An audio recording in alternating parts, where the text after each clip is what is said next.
안녕하세요. 경매톡톡입니다. 대항력 있는 임차인이 존재를 하는데 해당 임차인이 배당 요구를 하지 않아서 해당 임차인의 보증금 자체를 알 수 없을 때 해당 물건을 입찰하기란 사실 여간 어려운 게 아닙니다. 하지만 해당 임차인의 보증금 자체를 정확하게 알고 있을 경우에는 어떨까요? 그런 경우라고 한다면 남들이 갖고 있지 못한 강력한 무기 하나를 가지고 있다 해도 무방하죠. 갑자기 이게 무슨 소리냐고요? 일전에 앞전 영상을 통해서 보증금을 알 수 없는, 임차인의 보증금을 알 수 없는 상황에서 100% 확신할 수는 없지만 어느 정도 유추해 볼 수 있는 가격까지는 어떻게 조사를 하는지 여러분들께 이미 설명을 드렸어요. 국토교통부 실거래가 사이트나 혹은 네이버 실거래가 사이트를 통해서 전세 혹은 월세 보증금 자체도 어느 정도는 유추가 가능하다라는 부분을 설명드린 적이 있습니다. 하지만 그것으로는 100% 확신하기는 어렵죠. 가장 좋은 방법은 무엇입니까? 임차인을 통해서 직접 보증금을 확인하는 방법이 그 어떤 것보다도 가장 확실하겠죠. 그런데 그 부분이 가장 어렵죠. 임차인을 만나기도 어려울 뿐만 아니라 거주하고 있는 집 자체가 경매로 소중한 보증금을 날릴 수도 있겠다라고 생각하시는 분들이기 때문에 사실 이 경매 사건에 휘말려 있는 것 자체만으로도 굉장히 거부감을 느끼는 분들이 대다수입니다. 그렇다면 어떻게 임차인의 보증금을 확인할 수 있을지 그 부분 간략하게 한번 살펴보겠습니다. 사건 번호 2022 타경 52405번이고요. 신건입니다. 경기도 광명시 광명역, KTX 광명역에 위치한 광명역 푸르지오 아파트고요. 대지 건물 일괄 매각 조건이고 건물 면적은 103제곱미터로 굉장히 큰 평수입니다. 대항력 있는 임차인이 존재를 하고 현재 감정가는 15억 1천만 원입니다. 신건이기 때문에 당연히 최저가는 15억 1천만 원부터 시작을 하는 물건이고요. 당연히 15억 1천만 원의 낙찰자를 만나기는 하늘의 별따기겠죠. 굉장히 어려울 거예요. 경매톡톡에서는 본건 역시 10억 원 아래에 낙찰자를 만나지 않을까 그렇게 판단을 하고 있습니다. 그렇다면 왜 이렇게 빠르게 영상을 준비한 거야? 오늘의 가장 핵심 포인트를 여러분들께 소개해드리고자 영상을 빠르게 준비한 겁니다. 자, 우선 대항력 있는 임차인이 있다라고 했으니까 먼저 임차인 현황 살펴보도록 하겠습니다. 임차인은 말소기준 권리인 2018년 4월 27일보다 앞서서 전입이 이루어졌기 때문에 대항력을 갖추고 있습니다. 하지만 해당 임차인은 확정일자도 받지 않고 배당 요구도 하지 않았습니다. 즉 해당 임차인은 계약된 임대차 기간까지 계속해서 거주를 하겠다라는 의미로 받아들이시면 되고, 대신에 낙찰자는 해당 임차인의 보증금 전액을 인수해야 하는 그러한 사건입니다. 등기부여 현황 간단하게 살펴보겠습니다. 등기부여 현황 역시 말소기준 권리인 근저당을 제외한 나머지 문제가 될 만한 권리는 없습니다. 즉 낙찰자가 인수해야 되는 권리는 없는 그러한 물건이라는 거죠. 그러면 본 물건에서는 가장 중요한 부분은 딱 한 가지죠. 대항력 있는 임차인의 보증금을 알아내는 것. 그것이 바로 입찰가를 결정을 하는 핵심 포인트가 되겠죠. 자, 다시 물건 정보로 왔습니다. 그렇다고 하면 네이버 혹은 국토교통부 실거래가 조회 사이트를 통해서는 그래, 어느 정도는 윤곽은 잡을 수 있겠어. 하지만 이게 100%는 아니라면서. 그렇다면 100% 신뢰할 수 있는 임차인의 보증금을 어떤 방법으로 알아낼 수 있을까? 네, 맞습니다. 여러분이 알고 계신 바로 그 방법 맞습니다. 무엇이냐고요?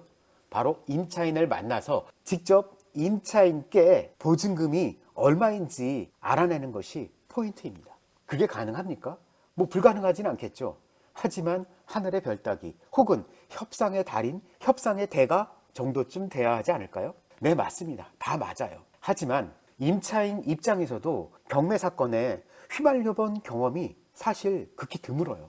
이번이 처음일 거예요. 그렇기 때문에 이 해당 임차인도 혹시나 내 보증금을 날릴 수 있게 되는 것은 아닐까? 혹은 내가 선순위이기 때문에 내 보증금은 100% 유지가 된다라고는 하는데 그게 정말 맞는 것일까? 왜? 직접적으로 경험해보지 않았기 때문에 임차인 입장에서도 불안감이 상존해 있어요. 그런 점을 활용하자라는 것입니다. 무슨 이야기냐고요? 이제 막 입찰 기일이 결정이 되고 신건으로 등록이 됐어요. 그렇다라는 이야기는 예를 들어서 지금 해당 아파트에 관리사무소에 전화를 하시고 해당 물건지에 미납 관리비가 있는지 문의를 하시면 관리사무소에서 굉장히 친절하게 답변을 해주실 거예요. 그런데 시간이 조금 지나잖아요.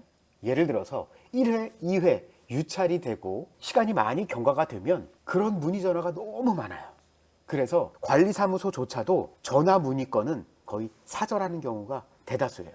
임차인 입장에서는 어떻겠어요? 입찰을 참가하고자 해당 물건지를 방문한 첫 케이스, 첫 사례라고 한다면 아마 임차인 입장에서도 조금은 호의적으로 맞이를 해주실 거예요.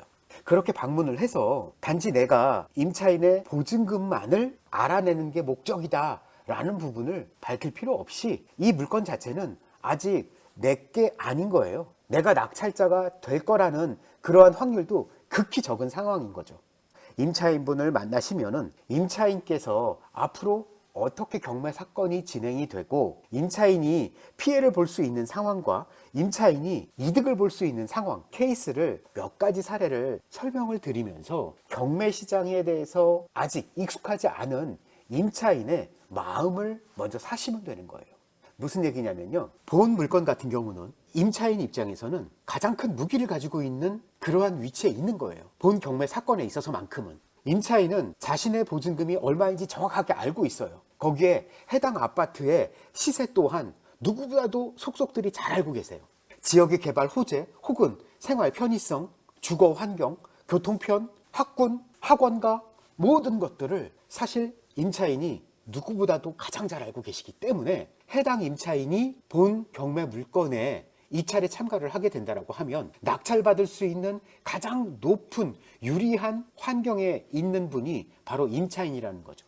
그러한 부분들 가감없이 설명을 드리세요. 만약에 임차인 선생님께서 여윳돈이 조금 있다라고 한다면 본 물건 낙찰받으시는 게 가장 합리적이고 가장 좋다라는 부분 설명드리고, 해당 물건에 대해서 가격대는 이 정도 가격대가 낙찰이 되지 않을까 라고 하는 코멘트도 드릴 수 있어요. 어차피 최종 결정은 임차인께서 진행을 하실 거고요. 다만 그렇게 가감없이 진실된 태도로 임차인을 대한다라고 하면 임차인께서도 닫힌 문을, 닫힌 마음을 조금씩 열게 되실 거예요. 저 같은 경우는 종종 이런 케이스를 접근을 하고는 하는데, 그럴 때마다 사실 임차인께서 직접 내부 집안 상황까지도 공개를 해주세요.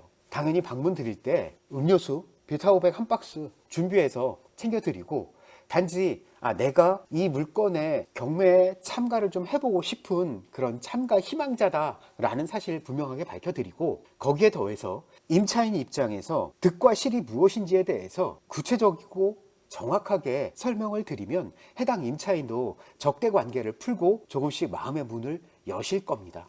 대부분 그렇게 흘러왔습니다. 여러분들도 하실 수 있고요. 그래서 오늘 본 사건을 선정을 해서 여러분들께 소개를 해드린 겁니다.